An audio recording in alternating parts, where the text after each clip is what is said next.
I'm Maria Menounos, and you're tuned in to AfterBuzz TV, the ESPN of TV talk. Now, let the buzz begin.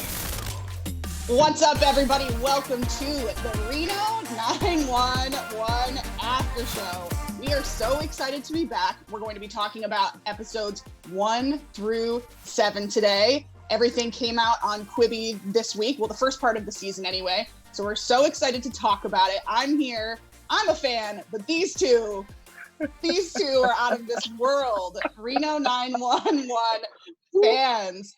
First, we have Niecy Nash well, actually there's an argument if he's Niecy Nash's son this week, so we'll get into it. But Niecy Nash super fan, Elgin Ball. What's up, Elgin? What's up? Yeah, it ain't really no discussion. It's just facts that Mama Raynisha is my mom. So happy Mother's Day to Niecy Nash. The lies. All right, James, you can have your turn. We'll talk about you next. We've got Fanatic. Look at his background. He's got the skates. He's got his signed swag. He is a huge fan. He has more encounters with this cast than their own families have with them, probably. Y'all, James Maple, Niecy Nash's other son. Niecy Nash's first and real son, who came representing from Mom Dukes. Where you at? Okay, hold up. I can go get that off of Amazon. Hold up. It don't matter where I got it from. Hey, it doesn't matter where I got it from. All that matters is that I got it. Okay? All right. Hey, guys. It's your boy, James. I told you, they are the biggest fans. They'll fight the whole time, but don't worry, that's why I'm here to not let them. We're going to talk about, we had a lot of really amazing sketches and bits in the first 7 episodes. So we are going to talk about our favorites the whole episode, and we've got some fun news for you. We have a really fun special segment, and then we're going to have predictions on what's going to happen the next 7-ish. 5? We'll see. 5. I don't know how to count. So it's okay. That's why you're the second son, right? We'll start with you then, Elgin. What were your overall thoughts on episode 1 through 7? Wow. Yeah, that's my reaction too.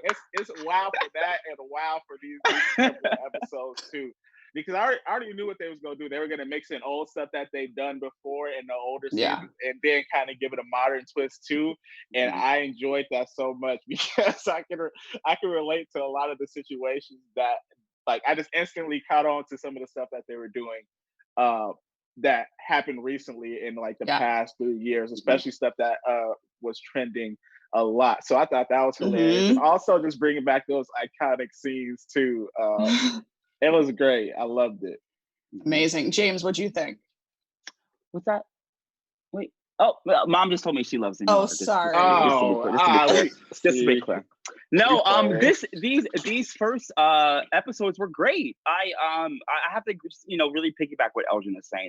Honestly, it is so cool to see the same type of like interaction, but in a more contemporary setting. Like when I was growing up, when I was watching the show, as we talked about last time, growing up, I wasn't at least quite well versed in what's going on in the real world, being in our little microcosm of middle school or high school, whenever it was when this show came out, when you're in your adolescence. It's another thing to watch the show now and see them touch on contemporary issues, to be very honest. Like to see them touch on the issues of shooting unarmed Black men and white men. That was a 2-part saga in this series. Just the little things like that, to see them take their own take on things that are such hot takes nowadays was so shocking, but so good. And it really does, we're in tough times right now with quarantine and just different issues. It's nice to have like a quick little smile and a joke and to take such serious topics and to talk about them in jest has been really really good. So I'm happy that they decided to tackle some of these more contemporary issues for sure. For sure. I thought Quibi did exactly what we thought they were going to do, and they brought us really packed 6 to 7 minutes each episode of just basically 3 to 4 really solid bits every episode. So I thought they were fast to watch and you always wanted more. So I thought they did it really well. And you're totally right. This is just like whenever a new show comes back from back when we were kids, and we still liked it for different reasons. But now we're like, oh, there's some real talk. I wonder how the talk was back then when we were younger and didn't understand versus now. So I thought that was amazing. So let us jump right into it. I am just going to go around a couple times. We're going to talk about our favorite bits. I will start with myself because I don't want either of you to take this away from me. I knew that was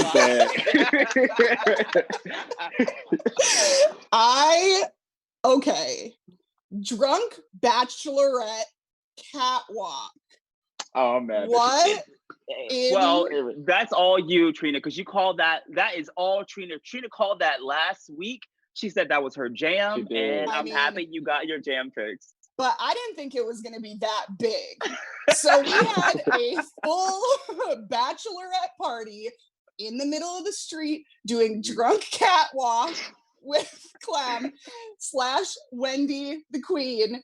It was so, when she was step touch, she was doing like Miss America choreo with these girls. And I could not handle it. I loved every second of that. What'd you guys think about that bit coming back? My favorite. Well, you gotta love those. Like that's such a traditional, iconic, like Reno 911 thing to do. So it was so great to see it again. I have to say though, the one little aspect I disagree with you on, Trina, is my favorite part. It's okay. It's all great, but it's our different favorite part. Okay. My favorite part were when they were all locked arms. She's like, and Coke, and do Coke.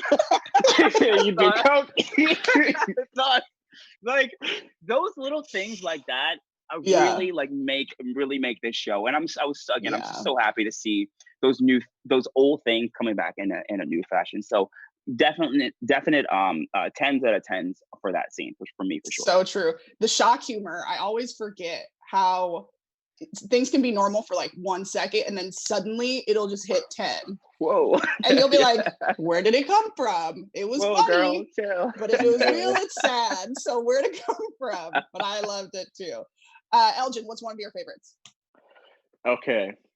Because I have a lot. So it's like, which one do I pinpoint? But I gotta give it to, and James pointed out to me, but when Trudy was on social media, and it's because I don't know what gets me about Trudy every time. I don't know if it's about the way that she speaks, or it's her mannerisms, or if it's everything, but just how she presents herself on camera is so hilarious. And that scene just encapsulated just my love for Trudy, because she was just it was crazy watching her on social media on there trying to scalp down there or whatever she was doing. It was because she used a rat trap, and she was doing a waxing tutorial.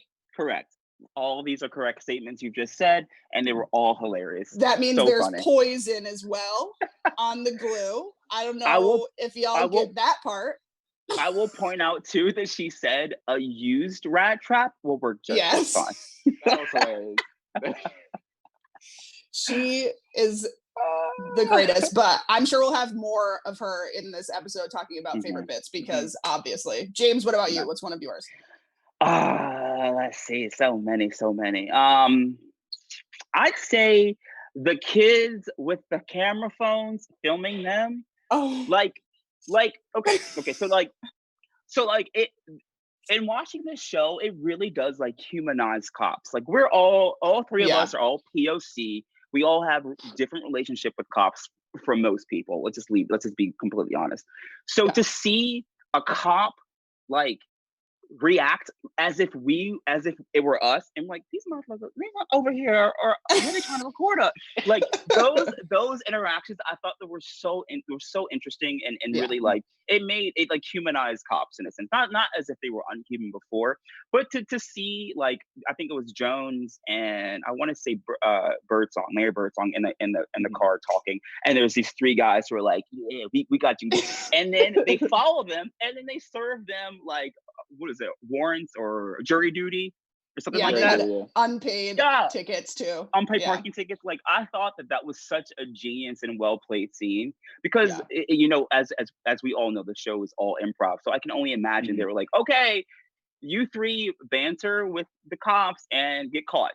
Like, that's it. That's all we're giving you. So to think that they were able to piece together a scene that was like so funny and so genius and touched on such contemporary, you know, topics was I thought was a great scene. So it definitely stood out for me as a highlight from the first half of the season. 100%. They're so smart, and to be able to be that smart without any writing, and I mean, we all know what it's like to do improv. That's hard. And you maybe nail one amazing smart person scene annually, probably. And so for them to do it over and over is pretty incredible. Okay, another one of mine with Trudy is the very first episode when we meet Jeffy for the first time. And he comes in and then she just sits there and word vomits basically all of these facts just about herself. And you could tell a little bit that nobody knew that that's where she was about to go. No one. And no they one. were just watching her improvise this zany, crazy monologue, basically, to Jeffy. And it's my favorite. She is the perfect type of awkward in really this is. character. She is. She really is. Like to see Trudy. Like Trudy, in any other show, this would sound like an offense, but I don't mean it to be. Trudy has not evolved at all as a character, and it's incredible. like in that scene too. I'm so glad you mentioned like seeing the improvisation between the actors, because I feel like those are the golden moments that we see from this show. Yes. And I'm not talking about this season. I'm talking about the entire series. Like to see those quick moments where you can see like one of the characters, like, you can see a little smirk, or you can just tell that like this scene was improvised, and to see them react in like an improvised way, it just gives like such. I have to like tip my hat to the improvists of the show, because they do such a good job. Because again, they're given such like minimal instruction, and then to create a scene like that where none of them knew what was going on. Even like that, I didn't know what was going on. Like, none of them knew what was going on. Slammed you so hard right now. We just gave you the dirtiest look for being the biggest fan, and then you just let that fall. Right, just knock the whole thing. Trudy, I'm sorry, Trudy. I bring it back. But you're totally right. It's a very. I think a lot of people, especially people that have never seen the show, have no idea that is the premise of the show. Yeah. And that's why people love it so much, because there's so much you have to know about the show before you watch the show. And that's why it's so great. Elgin, what about you? Give us another one. Okay. I love when in certain scenes and overall in Reno 911 where they present a situation and you think it's one thing and then it's totally something different. So that scene where there was a fire in someone's house. My gosh. And the girl they thought it was the girl's stuff, and then she left, and then a mom came and was like, "Oh, this is my house that's on fire." That killed me. Like little stuff like that in the show is just hilarious to me. When she was like, "Did you get the blender? Don't forget all of the attachments." Right. Yo, that killed me. She has all sorts of. That was Amazon shopping for her. Exactly. That was the best. It really was. She came up. She really put an okie doke on them. For real. And it paid off. those caught. And also just watching. I don't remember who it was that was at the top of the steps that kept having to go back in and throw everything down. And like the fakes, you can tell that the fake smoke was also getting to him as he was going. So because he made a choice, right? You made that improv choice to commit, and you're going to keep going back. Rough on the throat. James, give me another one. Okay, so this next highlight for me is it's not one thing in particular. It's more like a series of things, and I alluded to this last time we filmed for our after show. The PSAs, their public service announcements are like so funny. Yeah, and like they were so funny in the past, and they've only gotten funnier since then. The ones that stood out to me, where I'm looking at my notes here, the nonconformist, non-binary pronouns that you're supposed to use. Like Z and the G and the Jer and the Jim. I thought that was very, very funny. The sex offender registration with Travis when he was like, you can even pick an avatar. Like so bad. No.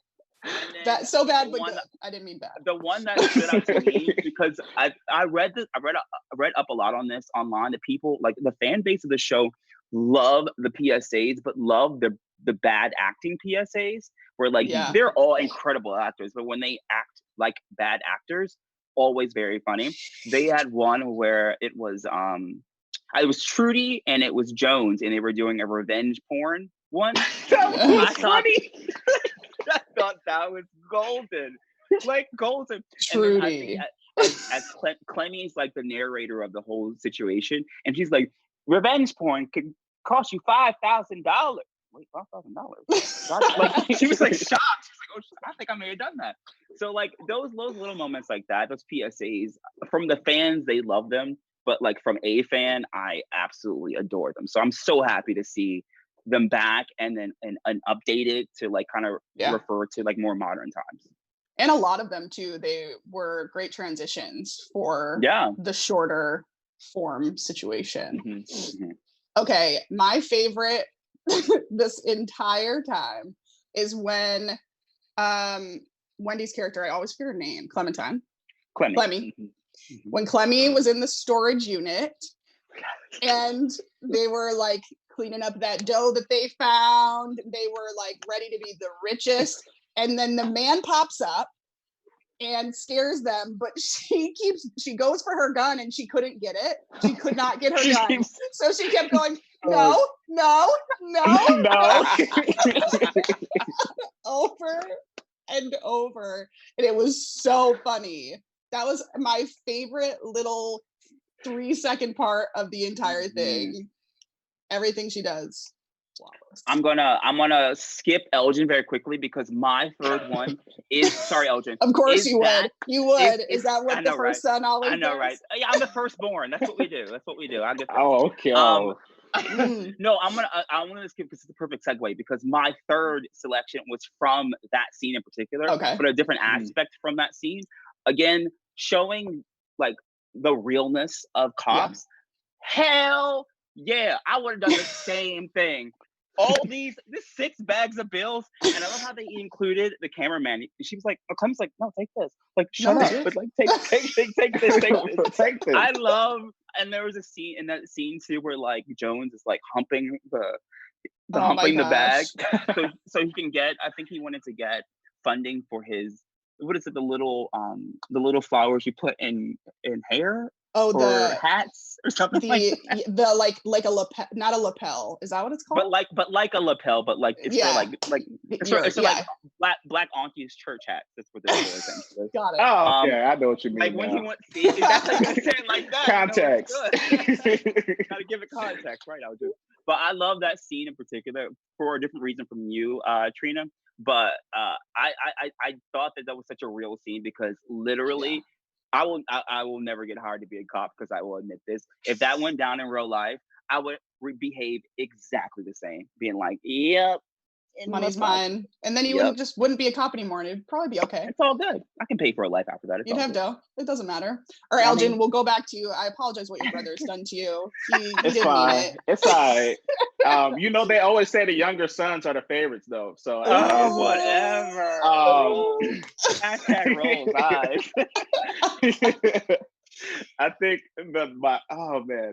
okay, it's either this one or the. Okay, I'm gonna choose this one. It was in the Unarmed. I think it was in the part 2 episode, where they confronted 2 Mormons.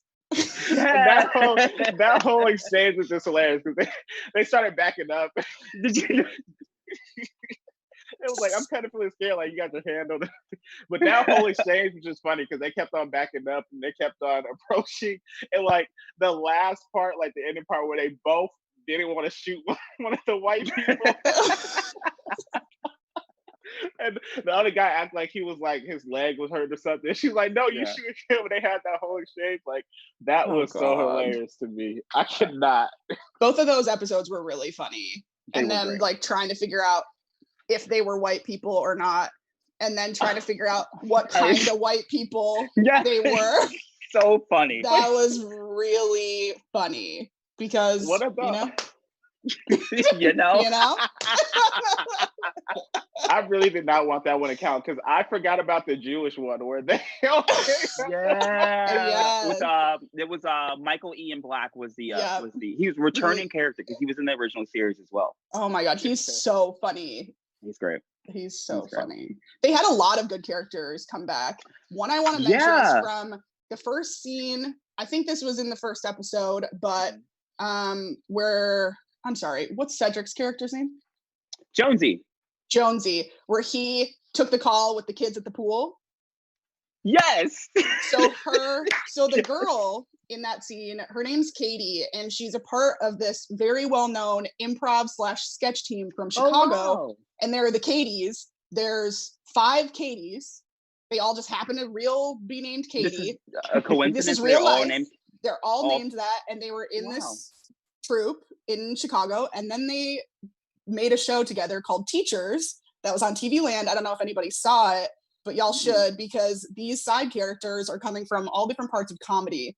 So it was really nice to see that happen within the first 7 episodes too. You know, I'm glad you said that, Trina, because in watching this, like when I originally watched the full run of the series, I saw characters that I knew as comedians growing up, and like you know we're a little bit older now, and I've stuck with those comedians, so I've not sourced like new up and coming, emerging, budding comedians or improvists along the way in many years. So I was actually wondering that myself. A lot of the characters who had like genuine interactions with some of the characters, and not necessarily they're like the B characters, but like the character, like the 3 guys from when they were recording the cops, or the woman who interacted with Jonesy in the beginning. Like they had, or the scene where I think his name is Steve, and he interacted with the woman on the airplane. Like hilarious. That guy, that's Jack Plotnick. Yes, know him. So he was in the original. He was in the original run. Yeah, he always played like a creepy, sex-driven, pseudo like sex offender kind of. It vibe. Works for him. It works for him. Yeah. Well, I believe it. Those are all of our favorites. So I'm just really happy about this first 7 episodes. I can't wait for the next ones for us to talk about the favorites in that one. But let's get into some fun news, James. All right. So, it looks like that Mr. Thomas Lennon, one of the co-creators of Reno 911, has been very active on Instagram and TikTok recently. So we all know the recent holiday that has passed on May 4th. May the 4th be with you was a big thing, and it was a hashtag across the board. So we want to show you a little snippet of a video that he did impersonating Joe Exotic of Tiger King. Take a look.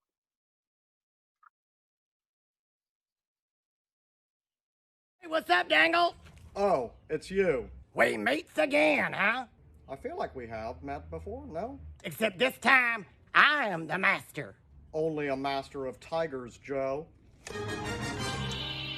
All right, you chicken fried freakazoid, let's disco dance like there's ants in our pants. So as you guys can see, Reno 911 knows no limit of how relevant they can be, but the news doesn't stop there. Now, this is like such a meta, like Inception kind of thing. So we also found a clip of Thomas Lennon doing a tick. So you guys have seen these like TikToks where people will mouth the different like movies and scenes and things like that. So Thomas Lennon does Lieutenant Dangle mouthing Lieutenant Dangle in his backyard on the Reno TikTok. Take a look at this.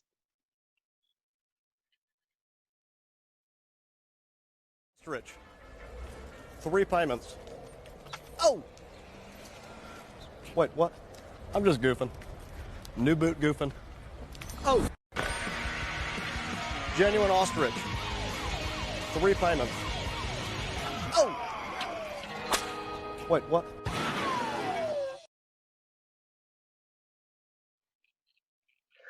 So as you guys can see, that's a there follow. have been, We need to yes, follow. for sure.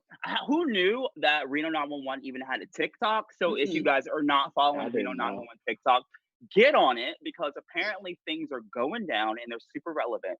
And I could not think of a better show to like parody TikTok than Reno 911 with all the like little quick little bits. So I was so happy to see that in our recent news section for our after show. Amazing.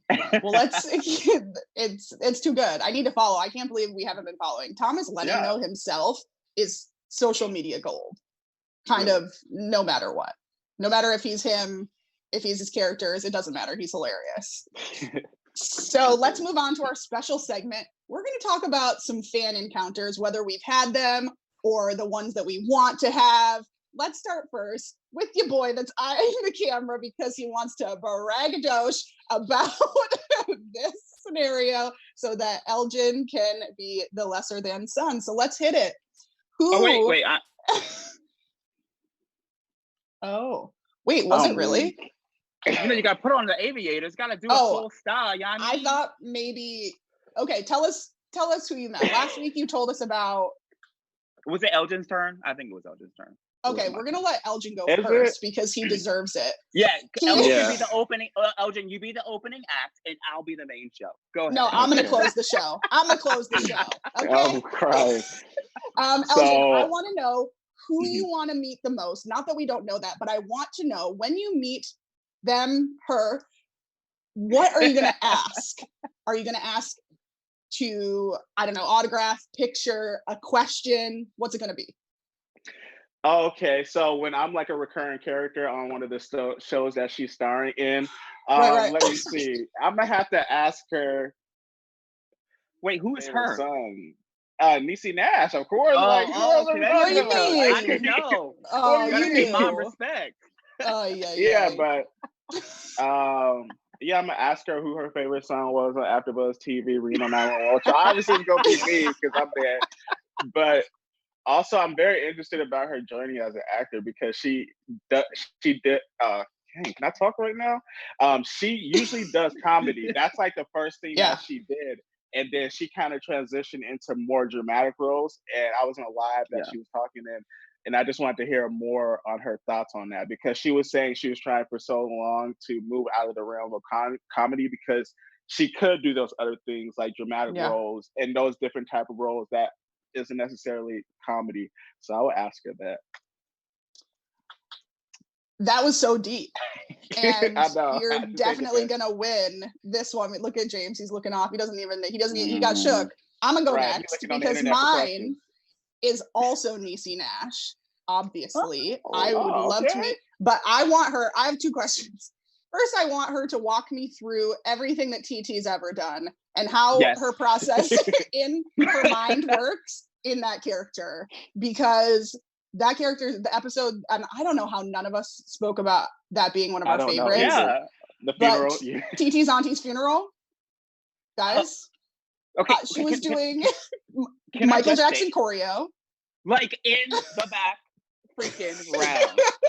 Okay, that got me. I'm not gonna lie. That took me out. Say too that like, so as someone who's literally seen every single episode, this is the first time we've seen TT's face unblurred in the entire series. So for all the episodes, it's ever been like that. They've always used like Weigel or Trudy plays another in the original episodes, original run of the series. Weigel plays another character who's like this like strung out like Reno prostitute, and she has this big wig, and they always blur out her face. And they also do They also do Rainisha as another character, TT. So we've actually never seen TT's face until this episode. Just a little sidebar. Because they always blur it out for some reason. I mean, I guess it's to like, stretch the dollar as long as possible. We'll have you on staff as an actor. You're going to play more than one role. Let's put a blurred face on you and keep it pushing. But we'll pay you half more.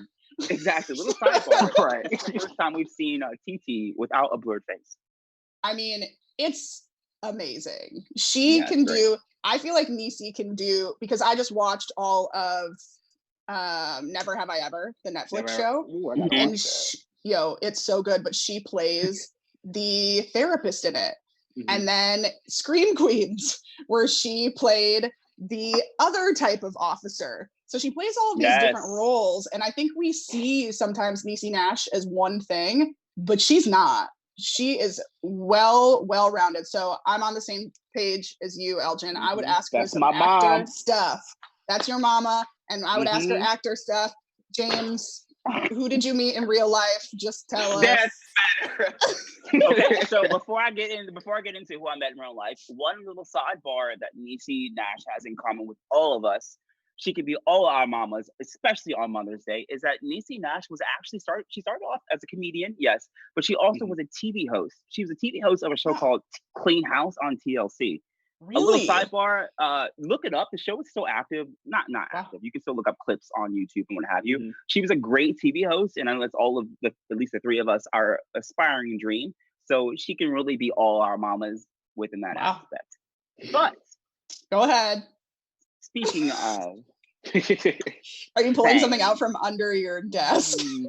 Gotta put on my shade. Gotta put on my dangle aviator. Gotta put on my dangle aviator to tell the story. So, as Trina alluded to, your boy has met quite a few members of Reno 911. We all live in Los Angeles, and we rub elbows every now and again with celebrities. I have happened to have the luck of running into quite a few of these characters, so I'm going to tell you a story of how I ran into one Jonesy, Mr. Cedric Yarborough, and I sang with him as well. So, sang with him? Oh yeah. You guys in choir together? Twice, sang twice. So, about the choir. Is as all my stories start, there is this bar. There's this bar on Sunset called The Den, and The Den, they do, have you heard of it? It's great. Says a lot about you, Mr. James. Keep it moving. It's actually not great, but it was many years ago. We won't go there. Right. So there's this bar called The Den, and The Den, they do karaoke, I think every Thursday, Friday, and Saturday. So I used to work in a restaurant many years ago, a couple blocks down the street from this bar. And when we were all done, we'd be tired and we don't want to go home. Let's just keep this lively night going. So we would go down to The Den and we would sing karaoke. So just so happened I get to the karaoke bar, and I don't want to throw race into it, but there was all white people and two black guys, myself and Cedric. So we got to talking, and we were like, we should shut this place down. Shut it down in a good way. Be like, yo, we should show them how you do some karaoke. So, you're shut it down in a bad way? Shut it down in a bad way. So we ended up singing two songs. I'll tell you the first song. The first song we sang was by Sir Mix-a-Lot. It is entitled Baby Got Back. And the second song we sang was a bit of a shocker to me because he knew the lyrics and he took one verse and I took the other. We sang Erykah Badu, You Better Call Tyrone. Hey. And tell him, come on, help you get yo. So that was one of my real life experiences in meeting another one of the Reno 911 cast members. One of the many encounters I've had. Are two songs spot on. Are very, I would say, iconic karaoke songs, but for different reasons. Tyrone is the 3 a.m. Somebody's mad at their mans, and they drank all night long, and then suddenly everybody's yelling at Tyrone, and then Baby Got Back's at the beginning. But interested in the branding there for these two very grown men with Baby Got Back. I love it. That's a very fun LA story because it didn't stop with a hi, hello. That's what you'd want to do.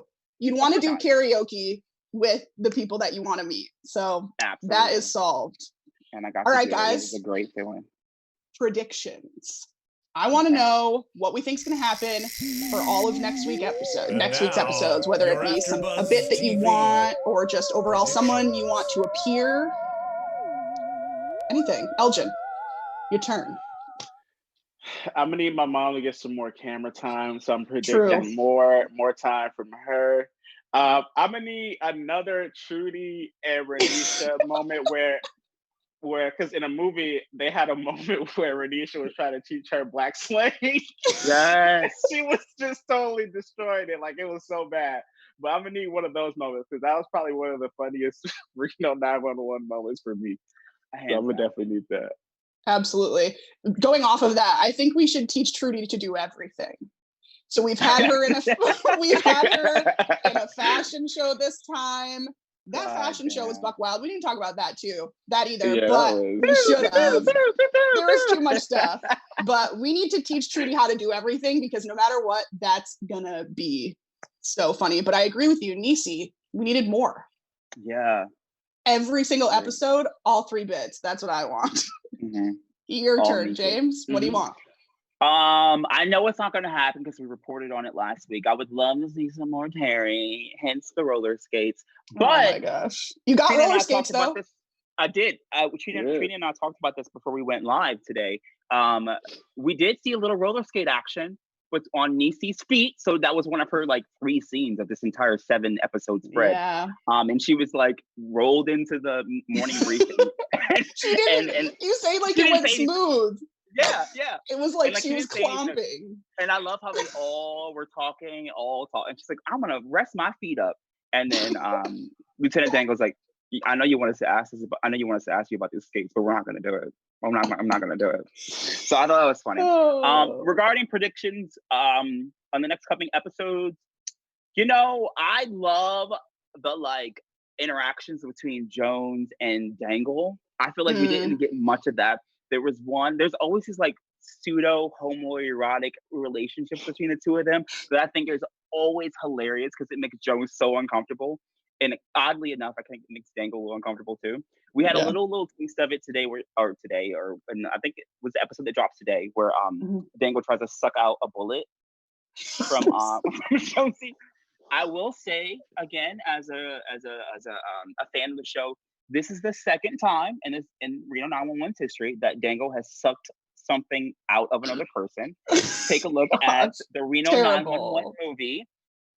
Dangle does something like that. I won't spoil the movie if you haven't seen it. So I love the interactions between Dangle and Jonesy, and I love that we had a lot of the like.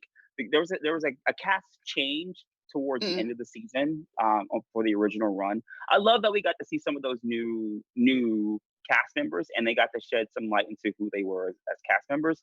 So I hope that we get to see some more of those new cast members moving forward in the second half of the new season on Quibi. Amazing. Well, I hope that we get everything we want, and I have a strong feeling that we will. But until then, guys, Elgin, tell the viewers where they can find you. You guys can find me on Instagram and on what's the other one? Yeah, Twitter. Instagram. I don't know why I forgot. Instagram and Twitter, Elgin_ball. James? You can find your boy, James Maple, on Instagram at Terrell James Maple, on Twitter at James Maple Actor. Also at Niecy Nash's house because I'm her son and I live in her house and Elgin doesn't. And also I host a Vagrant Queen after show, and we are all writers and we write consistently for AfterBuzz TV. So look out for articles from all of us. Yes. Thank you for that. And y'all can find me at Hey Trina Dong on Instagram and Twitter. Thank you guys for joining us so much. We will be back next Sunday, 7 p.m. to talk about the last half of this amazing season of Reno 911 on Quibi. Until then, we'll see you later. Love you. Our founder, Keven Undergaro, and me, Maria Menounos, would like to thank you for tuning in to AfterBuzz TV. Remember, we're not just the first, we're the biggest in the world, and we're the only destination for all your favorite TV shows. Whatever you crave, we've got it. So go to AfterBuzzTV.com and check out our lineup. Buzz you later. The views expressed herein are those of the hosts only and do not necessarily reflect the views of AfterBuzz TV or its owners or principals.